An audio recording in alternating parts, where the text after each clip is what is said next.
Welcome to another Sad Boys book review. My name is Dusty, and today I will be reviewing The Way of Kings by Brandon Sanderson, Book 1 of the Stormlight Archive. This is also my fourth Sanderson book review in a row.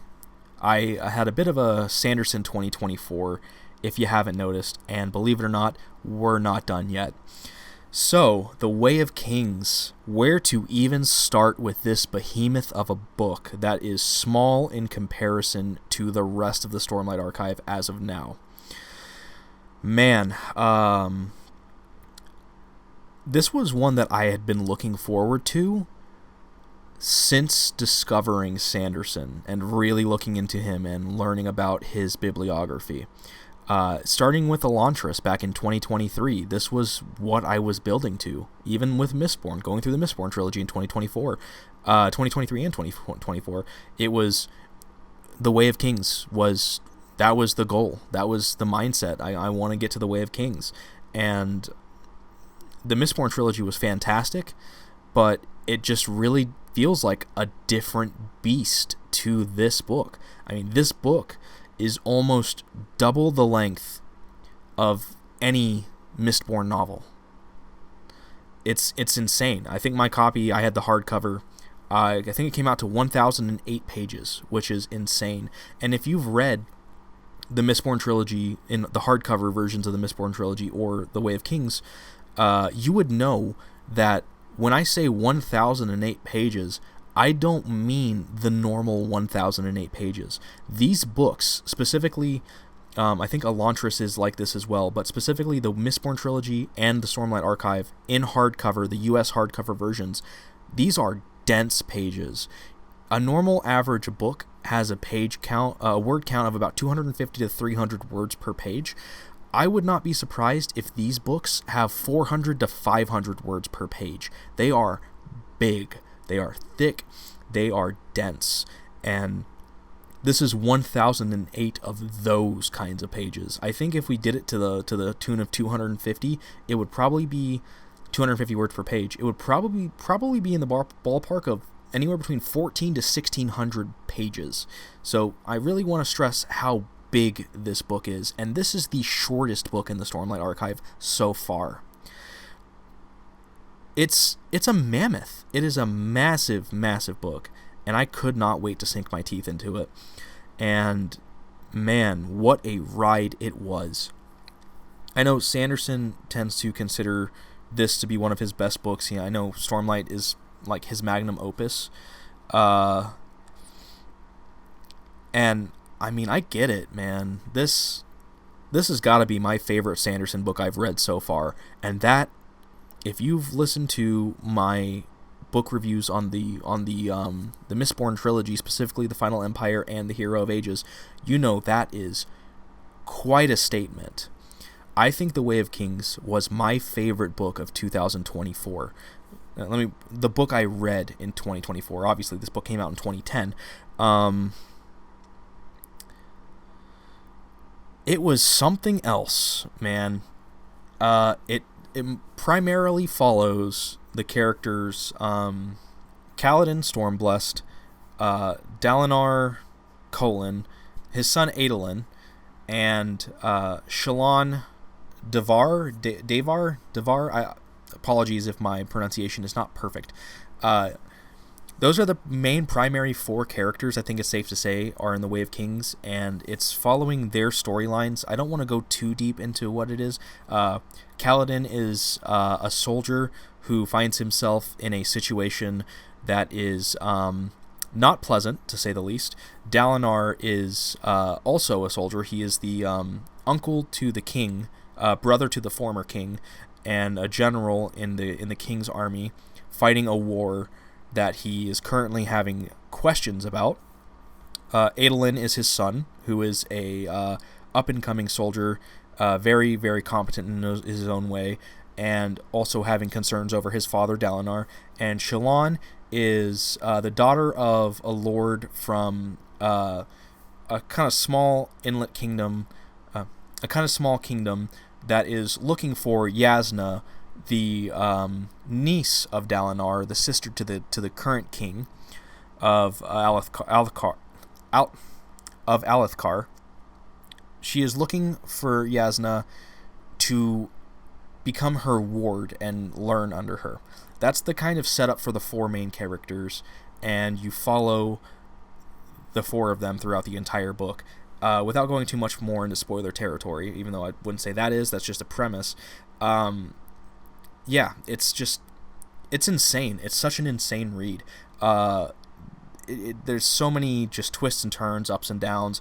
Kaladin was probably my favorite character, and I think that's probably by design in this book, since he is the primary perspective character. As I understand it, each book of the Stormlight Archive has a primary perspective character that gets a majority of the viewpoints and also gets flashbacks. I think Shallan is the primary flashback character in Words of Radiance Book 2. So Kaladin was the primary focus of The Way of Kings, and it shows, and probably that holds no small part as to why he was my favorite character. But his storyline was phenomenal. It was so engaging. Every time I would finish a Kaladin chapter and it would move over to Dalinar or Adolin or Shallan, I would simultaneously be very excited to go back to those characters, but I would also be really bummed because I'm like, I want to know what's next with Kaladin.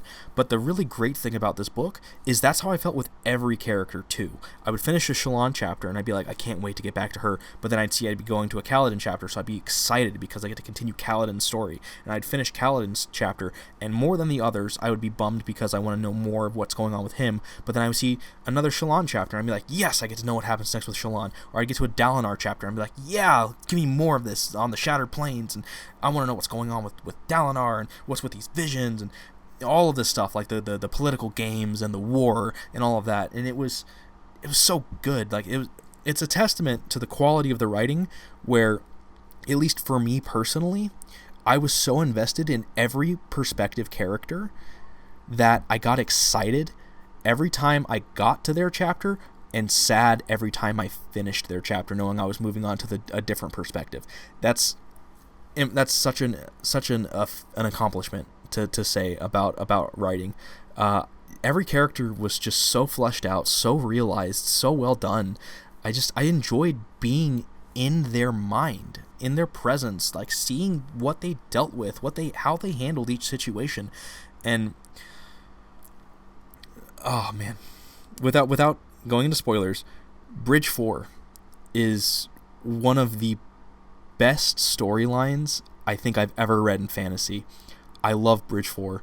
It's so good. And I have never been more horrified of war like I was with Bridge 4. The very first bridge run with Bridge 4, if you know, you know, is so tense. The writing, the pacing, the way that it's described, you're there, you're feeling it, you get the anxiety, the fear, all of it. It's so beautifully done. That first bridge run it's got to be one of the highlights of the book for me. It's so impactful, and it carries the rest of that storyline so well, because you know that this is just one of what is going to be many. And the strength of writing in that sequence is so powerful and so good. And it's just, like I said, it's one of my favorite sequences in the book. And it everything builds so perfectly to the climax of the novel. The big action sequence at the end, and the way it hops back and forth, the way that the climax as a whole, it jumps between all 4 of the perspective characters, even though not all of them are present for this final battle that takes place in the climax, because, you know, Shallan is like on the other end of the world doing her own thing, but her pace breakers with her chapters in the middle of this climax are a nice kind of breath. Just like you stop and you're like, okay, let me take a breath. And but what she's doing is so important to the series as a whole, that it's still building on like this incredible revelation that you keep getting. You get like boom, boom, boom, boom, and it's like it's you're getting a break from the action, but it's action in its own way. And it's so well done. The pacing of the finale of the book is so good that I couldn't stop. I think my final reading session for that book was like 3 hours, something crazy. I just kept going. I couldn't stop. I'm like, I gotta finish this book now, and I did, and it was so so rewarding. I don't know, man. This book was an experience. I don't really know how else to explain it. It's one of the best books I've ever read, and I know for some people they say Words of Radiance is better, and I can't believe that. I am currently, as of recording this, I am reading Words of Radiance. I started it yesterday as of this recording. I have read the prologue and the first chapter, and I'm so excited. I can't wait to continue, because this series, The Way of Kings, was such a good book, and I just can't wait to continue with these characters, with this world, with this magic, everything. It's just so well crafted. Like, he calls The Way of Kings like one of his best books he's ever written, and I can't help but agree. Even if it's not the best Stormlight Archive book, it's got to be the most impressive, because it establishes this world, it establishes these characters, and it does it so carefully that it sucks you in. And like I said, even if this isn't the best Stormlight Archive book, even if I finish through Wind and Truth, and I'm like, man, Way of Kings was my least favorite Stormlight book, I don't think that's going to be the case, but even if that does happen, I can't deny that it's probably still possibly the best one, just from the impact. It's impressive. It's insane that Sanderson was able to do this with this book. And it took him 1,000 pages to do it. And in my opinion, you can maybe make the argument that he could have chopped out a good 100, 200 pages maybe and improved the pacing a little bit, but I would not ask for a single page to be removed. Even the Kaladin flashbacks, like, some of them were maybe a little more boring compared to the current storyline, but they had purpose. They all built to the culmination of what put Kaladin in the spot that he's in at the start of the book, and it's important and it needs to be there. I would not give up a single page. It was so good. I cannot recommend this book enough. It doesn't matter if you've read Mistborn, if you've read Elantris, if you've read Warbreaker, it doesn't matter. You can start The Way of Kings. I wouldn't recommend starting Sanderson with The Way of Kings. I'm doing publication order, so I would be like, yeah, Elantris is fine. You can start with that. I know most people recommend starting with Mistborn. That's fine. It might be a better jump into the Sanderson, the Cosmere as a whole universe if you want to start with Mistborn, but you can start with The Way of Kings. One of my friends started with The Way of Kings. That's the only book he's read by Sanderson, and he loved it. And he's excited to get into Words of Radiance, and we're going to talk about it together when we read it together. You don't have to start with Mistborn. You can start with Way of Kings, and it's fine, but you got to be prepared for it. It is thick, it is dense, it is going to throw a lot of stuff at you, and it may not be the most interesting thing all the time, but it is worth it, it is meaningful, it is impactful. And yeah, if you're a fan of epic fantasy, of high fantasy, of just big door-stopper books, The Way of Kings is a must-read. You have to read this book if this is the type of genre fiction you are into. It is damn near a requirement. And yeah, with that, believe it or not, Way of Kings gets a 10 out of 10. Best book I read in 2024.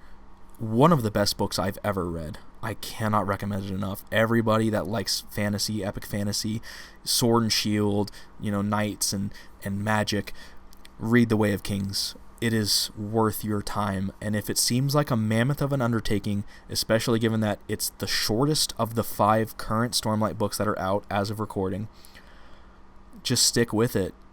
It's, get it on Kindle if you don't want to think about if the size intimidates you, so that all you're seeing is just your tiny Kindle. Do it that way if it's easier for you. Just read this book. You owe it to yourself to experience this story, these characters. Yeah, it's something else, man. It is a monumental achievement in fantasy literature, and I cannot sing its praises enough. And so, yeah, that'll do it for this review. Thank you, everybody, for listening, and I will see you next time with not another Sanderson book, believe it or not, though we are not done with Sanderson for 2024. Thank you for listening, and I'll catch you next time. Take care.